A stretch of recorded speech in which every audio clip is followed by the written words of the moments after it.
नमस्कार, आदाब, सत श्री अकाल भाई बहनों, देवी सज्जनों। मेरा नाम है आदर्श जोशी और आप लोगों का कंसेप्ट कल्चर की दुनिया में बहुत बहुत स्वागत है।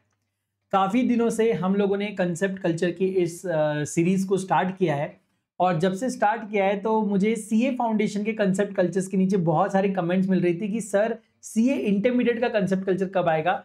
तो आज से इस वीडियो से हम लोग शुभ आरंभ करने वाले हैं with the concept culture of CA intermediate. तो विदाउट एनी फर्दर अड्यू, आपको पता है कि हम लोग नो बकवास ओनली काम की बात यहां पर करते हैं। तो चलिए दोस्तों, शुरू करते हैं कंसेप्ट कल्चर की इस जर्नी को with the concept person resident in India. FEMA में one of the very very very important concept is person resident in India. तो आज जल्दी से इसको समझेंगे और कुछ एग्जांपल्स देखेंगे और इस कंसेप्ट को कंफर्म कर लेंगे। ठीक है, सबसे पहले डेफिनेशन मैंने ब्रेक डाउन करी है। अगर आप डेफिनेशन देखेंगे फेमा में तो रेसिडेंट इन इंडिया की डेफिनेशन कुछ इस तरह से दी है that a person should be residing in India for more than 182 days in the preceding financial year. अगर आप पिछले साल में 182 दिन से ज्यादा, more than 182 days, exact 182 days नहीं चलेगा, मोर देन 182 डेज अगर आप रहे हो प्रीसीडिंग फाइनेंशियल ईयर में, तो आप इस साल रेसिडेंट इन इंडिया बन जाओगे। पर्सन रेसिडेंट इन इंडिया मतलब प्री बन जाओगे, करेक्ट। लेकिन इसके कुछ एक्सेप्शंस है, जैसे कि भाई अगर आप 182 डेज का कंडीशन सेटिस्फाई कर भी लेते हो तो भी हम आपको पर्सन रेसिडेंट इन इंडिया नहीं कहेंगे। अरे सर किस खुशी में? अरे भैया इसलिए बिकॉज आप इंडिया छोड़कर जा रहे हैं फॉर एम्प्लॉयमेंट, बिजनेस और वोकेशन, या फॉर इनडेफिनेट पीरियड और एन अनसर्टेन पीरियड। फिर चाहे आप 200 दिन, 250 दिन, 300 दिन भी क्यों ना इंडिया में रहे हो, लेकिन अगर आप इंडिया छोड़कर जा रहे हो फॉर एम्प्लॉयमेंट और बिजनेस और एन अनसर्टेन पीरियड, हम आपको पर्सन रेसिडेंट आउटसाइड इंडिया बोलेंगे, यानी कि प्रॉय बोल देंगे, पर्सन रेसिडेंट इन इंडिया नहीं बोलेंगे। सिमिलरली चाहे आपने ऊपर 182 डेज का कंडीशन फुलफिल किया हो या ना किया हो, मतलब हो सकता है आप इंडिया में आज आपको आकर 4 ही दिन हुए, 8 ही दिन हुए, 10 ही दिन हुए, तो 182 का तो कोई संबंध ही नहीं सर, अभी 1 हफ्ता हुआ है बस। ऐसे केस में भी मैं आपको पर्सन रेसिडेंट इन इंडिया बोल सकता हूं अगर आप इंडिया में अगेन एम्प्लॉयमेंट, बिजनेस, वोकेशन या अनसर्टेन पीरियड या इंडेफिनेट पीरियड के लिए आए हो तो फिर से आप क्या बन जाते हो? प्री बन जाते हो, irrespective of number of days spend in India in immediately preceding financial year.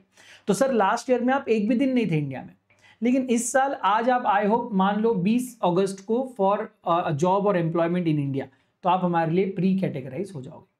ठीक है, तो बहुत ही सिंपल सा थंब रूल आपको मैं बताता हूं और आज का डिस्कशन सिर्फ मैंने इंडिविजुअल्स के लिए रखा है, कॉर्पोरेट्स, ब्रांचेस, एजेंसीज के लिए नहीं।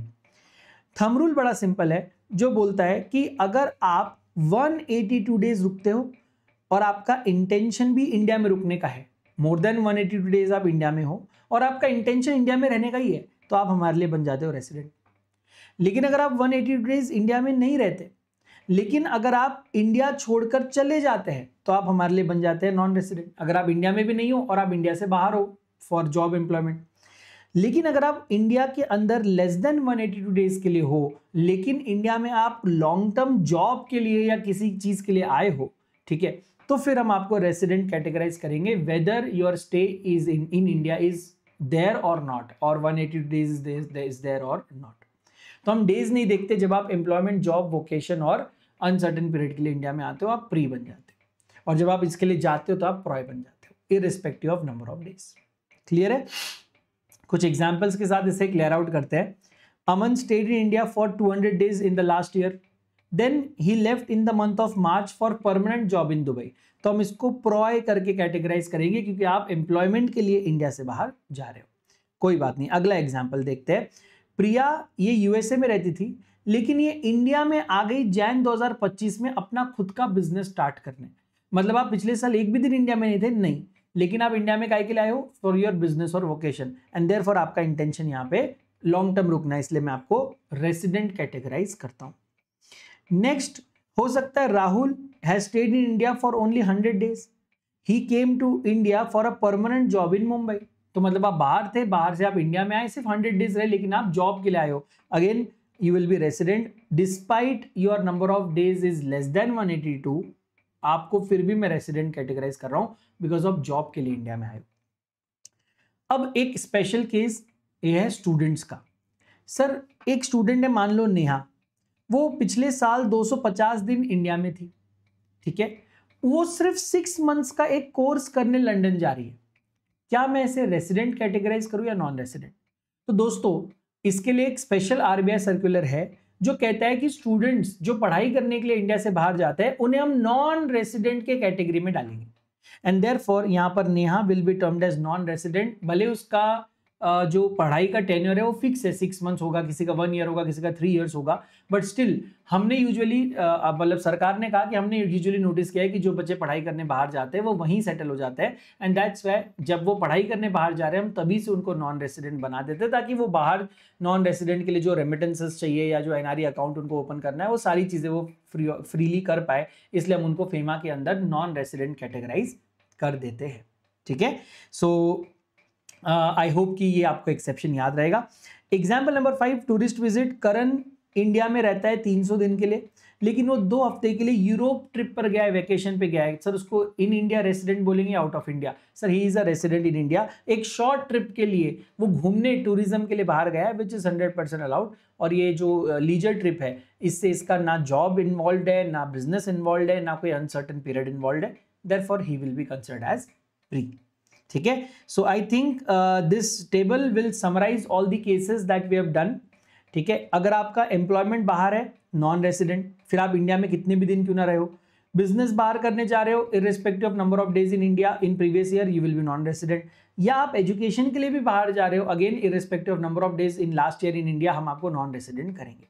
सिमिलरली अगर आप टूरिस्ट विजिट के लिए बाहर जा रहे हो, घूमने फिरने के लिए जा रहे हो, तो आप रेसिडेंट ही रहोगे। अगर आप एम्प्लॉयमेंट या बिजनेस करने के लिए इंडिया में आ रहे हो तो मैं आपको रेसिडेंट कहूंगा, irrespective of last year 0 days भी आप इंडिया में रहे तो भी मैं आपको रेसिडेंट कैटेगराइज करूंगा। और अगर आप फैमिली विजिट्स के लिए इंडिया आ रहे हैं, यहां पर हम आपको नॉन रेसिडेंट बोलेंगे, बिकॉज आप ना जॉब के लिए आ रहे हो, ना आप एम्प्लॉयमेंट के लिए आ रहे हो, ना वोकेशन के लिए आ रहे हो, ना अनसर्टन पीरियड, क्योंकि आप आओगे अपने रिलेटिव से मिलोगे और वापस चले जाओगे। So the intention is to return back abroad. As long as the intention is to return back abroad, you will be categorized as PROY, ठीक है, and not as free। तो आप फैमिली को आइए, विजिट करिए और वापस चले जाइए, कोई दिक्कत नहीं है। तो आई होप इंडिविजुअल्स को लेकर आपके अभी इस बोलते ना person resident in India clear out हो चुका है। एंड आई एम श्योर कि कंपनी जहां रजिस्टर्ड है वो वहां की रेसिडेंट है ना। HUF आपको पता है, AOP आपको पता है कि जहां इनकॉर्पोरेट रजिस्टर्ड है वहां पर है। ब्रांच ऑफिसेस के बारे में मैंने आपको कहा था कि branch and office in India of a person resident outside India is a person resident in India, and branch and offices outside India of a person resident in India are again person resident in India। ये हमने यहाँ पर person के definition में भी branches को डाला है और रेसिडेंट इन इंडिया के डेफिनेशन में भी डाला हुआ है। अगर आपको उसमें भी कंफ्यूजन है कमेंट में करके लिख के बताइए, मैं नेक्स्ट वीडियो उस पर बना दूंगा। मेजरली कंफ्यूजन इसका इंडिविजुअल का होता था, वो मैंने यहाँ पर कवर कर लिया। Thank you so much for watching, God bless you, lots of love, in the next one, signing off, Siyadat Joshi, bye.